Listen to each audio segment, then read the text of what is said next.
Hello అండి, ఈ video వచ్చేసి మునక్కాయ టమాటా కర్రీ. చాలా సింపుల్గా చేసుకోవచ్చు. బేసిక్ కర్రీ అండి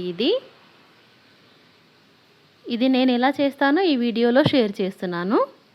ఈ కూర వండడానికి ముందుగా స్టవ్ పైన గిన్నె పెట్టాలి. ఆ గిన్నె వేడెక్కాక ఒక 4 టేబుల్ స్పూన్ల నూనె వేయాలి. ఈ వేడెక్కిన నూనెలో 1/2 టీ స్పూన్ ఆవాలు, 1/2 టీ స్పూన్ జీలకర్ర వేయాలి. ఇవి కొంచెం చిటపటమన్నాక ఒక పెద్ద ఉల్లిపాయ ముక్కలు వేయాలి. అలాగే ఒక 4-5 పచ్చిమిర్చి కట్ చేసి వేయాలి. ఇవి కొంచెం వేగిన తర్వాత కొంచెం కరివేపాకు, 1 టీ స్పూన్ అల్లం వెల్లుల్లి పేస్ట్ వేసి బాగా వేయించాలి. ఇవన్నీ బాగా వేగిన తర్వాత 1/2 టీ స్పూన్ పసుపు వేయాలి. ఒకసారి బాగా కలిపి టమాటా ముక్కలు వేయాలి. నేనైతే ఒక 4 పెద్ద సైజు టమాటాలు తీసుకొని ముక్కలు చేశాను.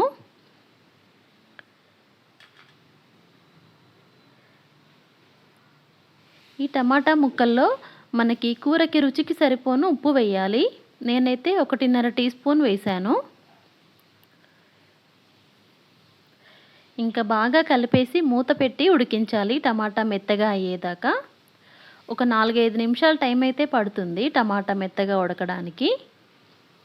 మధ్య మధ్యలో చెక్ చేసుకోవాలి అడుగంటకుండా.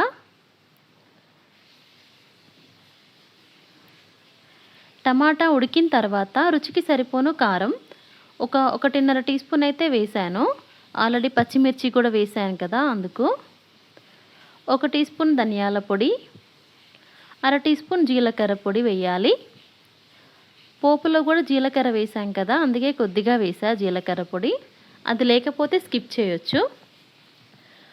ఈ మసాలాలని కూడా 1-2 నిమిషాలు వేయించి తర్వాత మునక్కాయ ముక్కలు వేయాలి. ఇక్కడైతే ఒక 8 మునక్కాయ ముక్కల్ని కట్ చేశాను నేను.